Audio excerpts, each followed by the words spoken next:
Remove car stereo systems, speakers and wiring harness. Tips to help you with car radio removal. Many people have found that it's easy and relatively inexpensive to upgrade sound components in their cars. Head units, or stereos, are the most common component to be replaced. It's a job that should take a full afternoon for a do-it-yourselfer. But removing an audio system yourself can be a lot cheaper than paying a professional. Therefore, understanding how the removal works may be worth it. One of the first things you'll have to do when you want to replace your head unit is to remove it from your car. How you remove it depends largely on the type of stereo and the type of car that you have.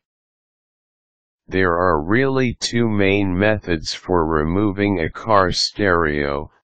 Spring-mounted clips inside car stereos held in place with this method have 4 small clips that prevent the unit from sliding out of the dash.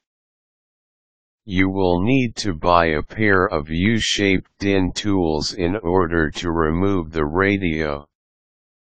At the top of the U are small poles that engage the clips. Once inserted properly, you should hear a click, and the radio should simply slide out of the dash. Bolt-on stereos that are bolted to the dash can be a little more difficult to get out, but they don't require any special tools.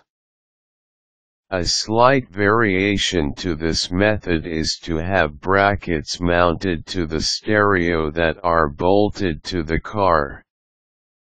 You will undoubtedly have to remove a few trim pieces in order to access the screws or bolts that hold the unit in place. Removing the trim can be tricky, but it gets much easier with practice. Here's how it generally works. There should be a trim piece, maybe 2, that's around the face of your stereo. Find the screws that hold this in place. They are usually well hidden from normal view. You may have to access them through the ashtray, cigarette lighter assembly, or glove box. Once you find them, remove them.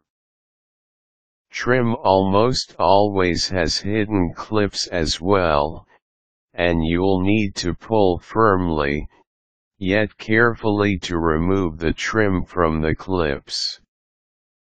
Be careful not to lose any clips, or you may notice a few new rattles when you drive down the road. You can buy tools to help you remove those clips without damaging the plastic. Another alternative is to use a large flathead screwdriver, but you run a large risk of scratching or cracking the trim when you pry the trim away.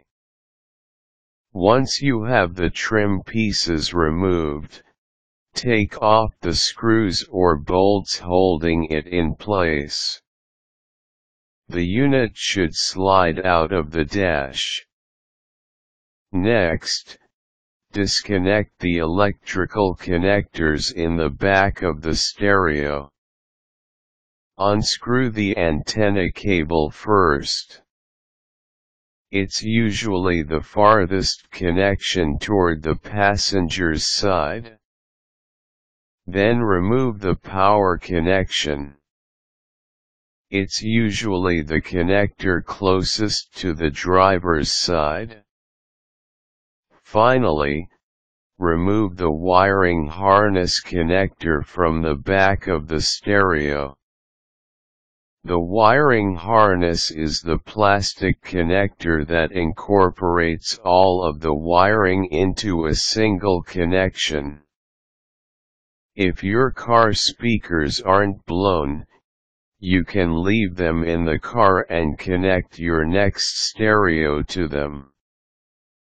You can also reuse the wiring that's in your car.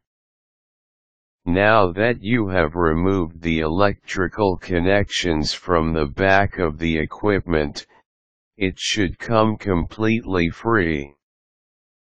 Now you know how to remove car stereo systems on your own. Required tools: screwdrivers, DIN removal tools. Quick tips: don't bother trying to repair a broken CD player. Buy a new one and install it yourself.